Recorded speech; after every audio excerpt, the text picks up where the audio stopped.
بسم اللہ الرحمن الرحیم جی، آج ہمارے پاس سبق ہے سورۃ الفرقان کی آیت نمبر 63 تا 77۔ تو اس کو ہم دو حصوں میں کریں گے۔ پہلا پارٹ جو ہے وہ ہم دیکھتے ہیں۔ چلیے شروع کرتے ہیں آیت نمبر 63۔ وعباد اور بندے الرحمن رحمان کے الذین وہ ہیں جو یمشون چلتے ہیں علی الارض زمین پر ہونن آہستگی سے واذا اور جب خاطبہم مخاطب ہوتے ہیں ان سے الجاہلون جاہل لوگ قالو وہ کہتے ہیں سلاما سلام۔ اور رحمان کے بندے وہ ہیں جو زمین پر عاجزی سے چلتے ہیں، اور جب ان سے جاہل لوگ بات کریں تو کہتے ہیں سلام ہے۔ اب اس آیت کے اندر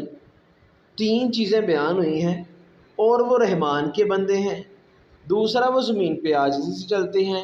تیسرا جب کوئی جاہل ان سے کلام کرتا ہے تو وہ اسے کہتے ہیں سلام ہے۔ اب پہلا پوائنٹ اس کے اندر جو یہ ہے کہ رحمان کے بندے ہیں، اس سے مراد یہ ہے کہ ویسے تو سارے کے سارے جو بندے ہیں وہ اللہ تعالیٰ نے ہی پیدا کیے ہیں، پیدائشی بندے تو سب اسی کے ہیں، مگر یہاں پہ اس چیز سے مراد یہ ہے کہ جو کوئی شخص شعوری طور پہ یہ تمام کی تمام اللہ تعالیٰ کی بندگی کو اپناتے ہوئے اپنے اندر یہ صفات پیدا کرتا ہے اور پھر اللہ تعالیٰ کی عبادت کے لیے سجدے کرتا ہے، تو وہ رحمان کا بندہ ہے۔ کہ اللہ پاک نے یہاں پہ رحمان کے بندوں کے بارے میں بیان کیا ہے کہ رحمان کے بندے اصل میں کون ہیں، کہ جو آپ صلی اللہ علیہ وسلم کے بتائے ہوئے نمونے جو ہیں ان کی پیروی کرتا ہے، ان کے اوپر عمل کرتا ہے، آپ صلی اللہ علیہ وسلم کی حدیث کے اوپر عمل کرتا ہے، تو وہ رحمان کا بندہ ہے، یعنی کہ اللہ کا بندہ ہے۔ اب دوسری چیز اس کے اندر بیان ہوئی ہے کہ وہ زمین پہ چلتے ہیں، یعنی کہ تکبر کے ساتھ اکڑتے ہوئے جو ہے وہ زمین پہ نہیں چلتے، جباروں کی طرح مفسدوں کی طرح اپنی رفتار اپنا زور جتانے کی کوشش نہیں کرتے، بلکہ ان کی چال جو ہوتی ہے وہ ایک شریفانہ ہوتی ہے، نیک مزاج ہے۔ نرم چال سے مراد ضعیفانہ اور مریضانہ چال بھی نہیں ہے، یہ نہ سمجھا جائے کہ یہ کوئی مریضوں کی طرح چلا جانا ہے، بلکہ یہ ایک ایسی چال ہے جس میں نہ ریاکاری ہوگی اور نہ ہی انکساری کا بہت زیادہ نمائش کر کے اظہار کیا جائے گا۔ نبی صلی اللہ علیہ وسلم خود اس طرح مضبوط قدم رکھتے ہوئے چلتے تھے کہ گویا نشیب کی طرف جا رہے ہیں۔ حضرت عمر کے متعلق روایات میں آتا ہے کہ انہوں نے ایک جوان آدمی کو مریل چال چلتے دیکھا تو روک کر پوچھا کیا تم بیمار ہو؟ اس نے عرض کیا نہیں۔ آپ نے درہ اٹھا کر اسے دمکایا اور بولا قوت کے ساتھ چلو۔ اس سے معلوم ہوا کہ نرم چال سے مراد ایک بلے مانس کی کسی فطرتی چال ہے، نہ کہ وہ جو بناوٹ سے کی گئی ہو یا جس میں خواہ مخواہ جو ہے وہ ضعیفی ٹپکتی ہو۔ مگر غور طلب بات یہ ہے آدمی کی چال میں آخر وہ کیا اہمیت ہے جس کی وجہ سے اللہ کے نیک بندوں کی خصوصیات گنگناتے ہوئے سب سے پہلے اس کا ذکر کیا گیا کہ اللہ کی صفات بیان ہوئی ہیں کہ رحمان کے بندے کون سے ہیں، تو پہلا ذکر وہ کیا زمین پہ اکڑ اکڑ کے نہیں چلتے۔ اس سوال کا ذرا تامل کی نگاہ سے دیکھا جائے تو معلوم ہو جاتا ہے کہ آدمی کی چال محض اس کے اندر انداز رفتار ہی کا نام نہیں، بلکہ در حقیقت وہ اس کے ذہن اور اس کی سیرت و کردار کی اولین ترجمان بھی ہوتی ہے۔ ایک عیار آدمی کی چال، ایک گنڈے بدماش کی چال، ایک ظالم و جابر کی چال، ایک خود پسند متکبر کی چال، ایک باوقار مہذب آدمی کی چال، ایک غریب مسکین کی چال، اور اسی طرح مختلف اقسام کے دوسرے انسانوں کی چالیں ایک دوسرے سے اس قدر مختلف ہوتی ہیں کہ ہر ایک کو دیکھ کر بآسانی اندازہ کیا جا سکتا ہے کہ کس چال کے پیچھے کس طرح کی شخصیت جلوہ گر ہے۔ پس آیت کا مدعا یہ ہے کہ رحمان کے بندے تو عام آدمیوں کے درمیان چلتے پھرتے دیکھ کر ہی بغیر کسی سابقہ تعارف کے الگ پہچان لوگے کہ یہ کس طرز کے لوگ ہیں۔ اس بندگی نے ان کی ذہنیت اور ان کی سیرت کو جیسا کچھ بنا دیا ہے، اس کا اثر ان کی چال میں نمایاں ہے۔ ایک آدمی انہیں دیکھ کر پہلی نظر میں جان سکتا ہے کہ یہ شریف ہے اور حلیم ہے اور ہمدرد لوگ ہیں، اور ان سے کسی شر کی توقع نہیں کی جا سکتی۔ اب آخر میں اس کے بیان ہوا ہے کہ جاہلوں سے وہ کلام نہیں کرتے، جب ان سے جاہل بات کرتے ہیں وہ کہتے ہیں اسلام. اب یہاں سے جاہل لوگ کون مراد ہے؟ ان پڑھ یا بے علم؟ نہیں، ایسا بالکل نہیں ہے، بلکہ یہاں پہ جاہل سے مراد وہ لوگ ہیں، وہ شخص ہے جو جہالت پر اتر آئے ہیں، کسی شریف آدمی سے بدتمیزی کا برتاؤ کرنے لگے. رحمان کے بندوں کا یہ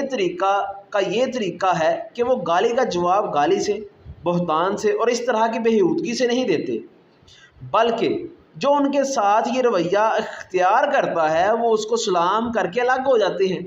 جیسا کہ سورۃ القصص میں بھی یہ آیا ہے، اور جس کا مطلب ہے اور جب وہ کوئی بیہودہ بات سنتے ہیں تو اسے نظر انداز کر دیتے ہیں، کہتے ہیں بھائی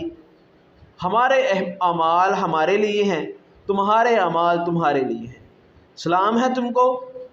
ہم جاہلوں کے منہ نہیں لگتے. والذین، اور وہ جو یبیتون، رات گزارتے ہیں، لربہم، اپنے رب کے لیے، سجدن، سجدہ کرتے ہوئے، وقیاما، اور قیام کرتے ہوئے. اور جو لوگ راتیں گزارتے ہیں اپنے رب کے لیے سجدے اور قیام کرتے ہیں، کہ رحمان کے بندوں کی تیسری خصوصیت یہاں پہ بیان ہوئی ہے کہ وہ لوگ جو ہیں وہ اپنی زندگی کس طرح گزارتے ہیں، یعنی کہ ایک تو پہلو ان کی زندگی کا دن میں ہے، ایک رات میں ہے، تو ان کی راتیں جو ہے وہ عیاشی میں، ناچ گانے میں یا افسانہ گوئیوں میں یا ڈاکے مارنے یا چوریوں میں نہیں گزرتی، بلکہ وہ لوگ جن کی راتیں خدا کے حضور کھڑے اور بیٹھے اور لیٹے دعا و عبادت کے ساتھ گزرتی ہیں. قرآن مجید میں جگہ جگہ ان کی زندگی کے پہلوؤں کو بیان کیا گیا ہے. کہیں پہ اللہ پاک فرماتے ہیں ان کی پیٹھیں بستروں سے الگ رہتی ہیں، اپنے رب کو خوف اور طمع کے ساتھ پکارتے ہیں. کہیں پہ اللہ پاک فرماتے ہیں یہ اہل جنت وہ لوگ ہیں جو راتوں کو کم سوتے ہیں اور سحر کے وقت بھی مغفرت کی دعائیں مانگتے ہیں. کہیں اللہ پاک فرماتے ہیں کیا اس شخص کا انجام کسی مشرک جیسا ہو سکتا ہے جو اللہ کا فرما بردار ہو، رات کے اوقات میں سجدے کرتا ہے اور کھڑا رہتا ہے، آخرت سے ڈرتا ہے اور اپنے رب کی رحمت سے آس لگائے ہوئے ہے. والذین، اور وہ جو یقولون، کہتے ہیں، ربنا، اے ہمارے رب، اسرف، پھیر دے، انا، ہم سے، عذاب، جہنم، جہنم کا، انا، بے شک، عذابہا، عذاب اس کا، کانا، ہے، غراما، لازم ہونے والا. اور جو دعا کرتے ہیں، عرض کرتے ہیں اے ہمارے رب ہم سے جہنم کا عذاب پھیر دے، بے شک اس کا عذاب تکلیف دہ ہے. کہ رحمان کے بندے جو ہیں وہ راتوں کو اللہ تعالیٰ سے اٹھ کے دعائیں مانگتے ہیں، اے اللہ ہم سے اس جہنم کے عذاب کو پھیر دے، یہ بڑا تکلیف دینے والا ہے. انہا، بے شک وہ، ساعت، بہت برا ہے، مستقرن، ٹھکانہ، و مقامہ، اور قیام گاہ. بے شک وہ بری جگہ ہے تھوڑی دیر ٹھہرنے اور مستقل ٹھہرنے کے لحاظ سے. کہ جو جہنم ہے، پچھلی آیت میں ہم نے پڑھا کہ جہنم کے بارے میں آیا ہے، تو وہ جہنم سے پناہ مانگتے ہیں، تو اللہ پاک فرماتے ہیں کہ وہ جہنم سے جو ہے وہ پناہ مانگتے ہیں اور وہ بڑا ہی جو ہے وہ برا ٹھکانہ ہے، بے شک تھوڑی دیر کا ہو یا زیادہ دیر کا. اب یہاں پہ جو ہے اس آیت کے اندر بیان کیا گیا ہے، تو اس کا مطلب کیا ہے؟ یعنی یہ عبادت ان میں کوئی غرور پیدا نہیں کرتی، انہیں اس بات کا کوئی زعم نہیں ہوتا کہ ہم تو اللہ کے پیارے ہیں اور چہیتے ہیں، بھلا آگ ہمیں کیوں چھو سکتی ہے، بلکہ اپنی ساری نیکیوں اور عبادتوں کے باوجود وہ اس خوف سے کانپتے رہتے ہیں کہ کہیں ہمارے عمل کی کوتاہیاں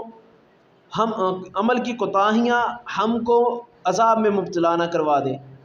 وہ اپنے تقوی کے زور سے جنت جیت لینے کا پندار نہیں رکھتے، بلکہ اپنی انسانی کمزوریوں کا اعتراف کرتے ہوئے عذاب سے بچ نکلنے کو ہی غنیمت سمجھتے ہیں، اور اس کے لیے بھی ان کا اعتماد اپنے عمل پر نہیں بلکہ اللہ کے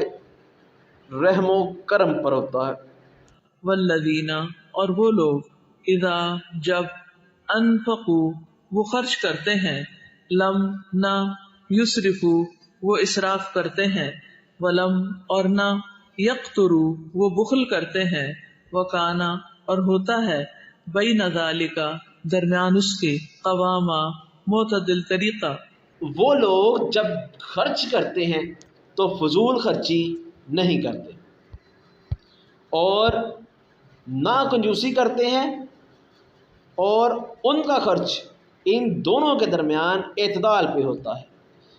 کہ اگلی خصوصیت اللہ پاک نے جو ان کی بیان کی ہے وہ یہ بیان کی ہے کہ وہ اپنے مال کو عیاشی میں، شراب نوشی میں، یار باشی میں، میلے اور ٹھیلوں، شادی بیاہ کے بے دریغ جو استعمال ہو رہا ہے اس میں نہیں اڑاتے، اپنی غذا، مکان، لباس، تزئین و آرائش میں دولت نہیں لٹاتے،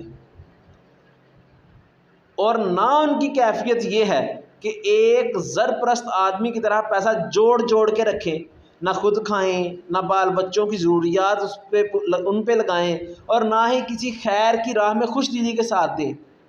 عرب میں یہ دونوں قسم کے نمونے کثرت سے پائے جاتے تھے۔ ایک طرف وہ لوگ تھے جو خوب دل کھول کر خرچ کرتے تھے،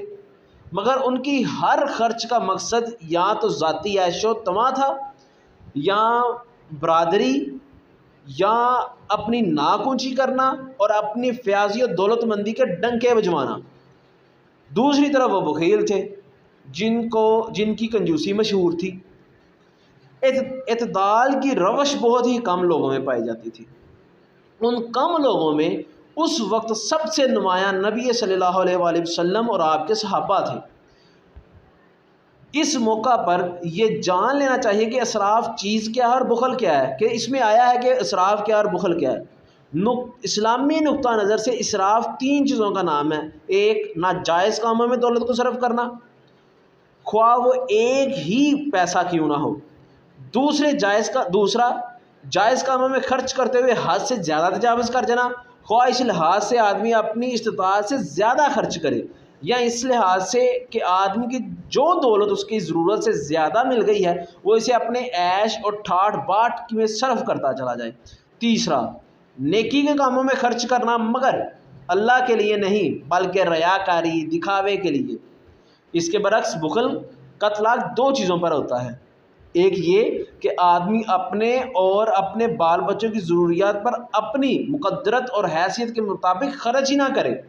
دوسرا یہ کہ نیکی اور بلائی کے کاموں میں اس کے ہاتھ سے پیسہ نہ نکلے۔ ان دونوں انتہاؤں کے درمیان کی راہ اسلام کی راہ ہے کہ نہ تو آپ بخیل ہوں اور نہ ہی آپ اسراف کریں، بلکہ جو اسلام کہتا ہے وہ کریں، جس کے متعلق نبی صلی اللہ علیہ وسلم نے فرمایا اپنی معیشت میں توسط اختیار کرنا آدمی کے دنا ہونے کی علامتوں میں سے ایک ہے۔ والذین اور وہ جو لا یدعون نہیں وہ پکارتے، مع ساتھ، اللہ کے، الہن الہ، آخر دوسرا، ولا اور نہیں، یقتلون وہ قتل کرتے، النفس کسی جان کو، التی وہ جو، حرم حرام کی، اللہ نے، الا مگر، بالحق ساتھ حق کے، ولا اور نہیں، یزنون وہ زنا کرتے، ومن اور جو کوئی، یفعل کرے گا، ذالک ایسا، یلقا وہ پائے گا، اثامن گناہ کو، یعنی گناہ کی سزا کو۔ اور وہ لوگ اور وہ جو اللہ کے ساتھ کسی دوسرے معبود کو نہیں پوجتے اور نہ ہی اللہ کی حرام کی ہوئی جان کو ناحق قتل کرتے ہیں، اور نہ ہی وہ زنا کرتے ہیں، اور جو شخص یہ کام کرے گا وہ اپنے گناہ کا بدلہ پائے گا۔ اب اس آیت کے اندر جو چیزیں بیان ہوئی ہیں اس میں ایک ہے کہ وہ اللہ کے سوا کسی کو نہیں پکارتے، کسی کو ناحق قتل نہیں کرتے، اور نہ ہی زنا کے قریب جاتے ہیں، یعنی وہ ان 3 بڑے گناہوں سے پرہیز کرتے ہیں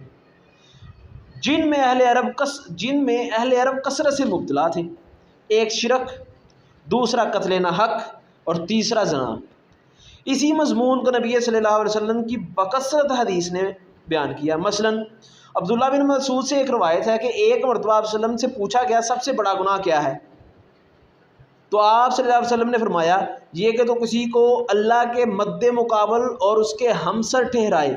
حالانکہ تجھے پیدا اللہ نے کیا ہے۔ پوچھا گیا اس کے بعد، فرمایا یہ کہ تو اپنے بچے کو اس خوف سے قتل کر ڈالے کہ وہ تیرے ساتھ کھانے میں شریک ہو جائے گا۔ پوچھا گیا پھر،